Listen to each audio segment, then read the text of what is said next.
Hi there, welcome to 60 Matthews. I'm Matthew, and this is a week in the life of a van.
So I brewed my morning coffee, I made my oatmeal, I got caught up on politics with the hill rising, I've taken Jackson on a walk down Rotary Trail, so it's time to be productive. I have two main things on the agenda today. The first is to do a good amount of editing on my second book. I've done the first read-through to get a general feel for how the book flows and to find all the main problems, the many problems. But this time reading through it, I'm going in and fixing a lot of those major problems. The second thing on the agenda is to practice some pixel art. A few weeks ago on this channel I made a video where I was practicing pixel art, and today I want to continue in that same vein. There's a game that I'm working on where you have to survive in the forest with all the materials you have available. Originally I was going to make it to where you were just one player alone in the forest, but now I've decided on making it about a married couple where you can flip back and forth between the two. So while one person is at the camp crafting and making stuff, the other person can be going out and hunting and foraging. So this means that I have to make 4 different sprites for the characters, because you can play as a man and woman, or 2 men or 2 women. And I didn't want to make the 2 men and the 2 women just the same sprite but with different colored clothes. What I'm creating right now is not going to be what the video game actually looks like. I'm very new to pixel art, and so I'm just getting a feel for how to do it. But I just want to keep practicing so that I can get better. So it's time to tackle the first thing on the agenda, getting some editing done.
So this is my favorite spot in Moss Rock. It's just a nice little kind of hidden rocky area.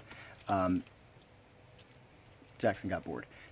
In fact, whenever I found this place, it kind of re-sparked my desire to really make this forest survival game. I've had this idea in my head for about a year now, and I've kind of been thinking through the gameplay and everything, but really whenever I found this spot, I thought, man, it would be really cool if, like, as you explore the forest, you kind of find these own places where you can set up your own camp. Like, you'll be able to cut down trees and make logs and everything to, like, make your own home, but if you find a spot like this where all you'll really need is, like, one small wall and, like, a door on the other side or something like that, something to keep you safe from the elements, and kind of being able to climb on the rocks and have a vantage point of any like attackers or anything like around, just to kind of give you a better idea of like a better sense of your surroundings. I just thought that would be really cool. So I've done a lot of thinking about the actual gameplay and kind of designing the game, but now I got to start working on the art for it.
So today I've been working on editing this week's video.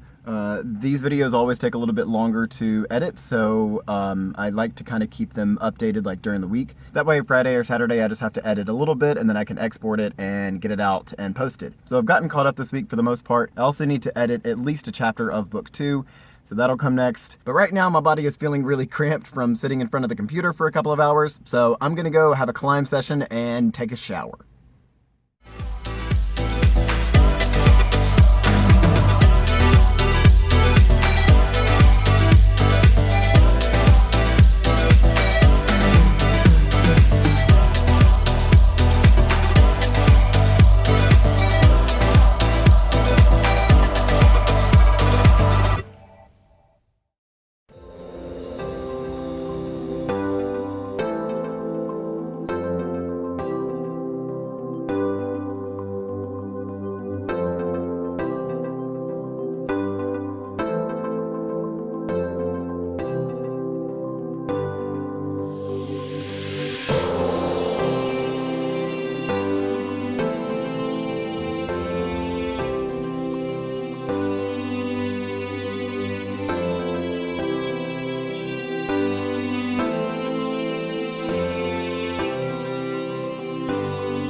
It's Friday morning. I just got done brewing my coffee and now I need to start editing this video. I'm so glad I finally got some privacy curtains up front. I also decided on a whim to hang these up on either side, which they don't look amazing, but they look a lot better than the tan, boring seat belts that are behind them. But that's all I have for this week. I hope you've enjoyed this glimpse into what it's like to live in a van. I know a lot of the video is me outside of the van at a coffee shop or at a park, but that's kind of what I love about this life. Since I carry my home with me wherever I go, I have a lot more time to spend out instead of being cooped up in my house. So thank you so much for watching, and I'll see you in the next video.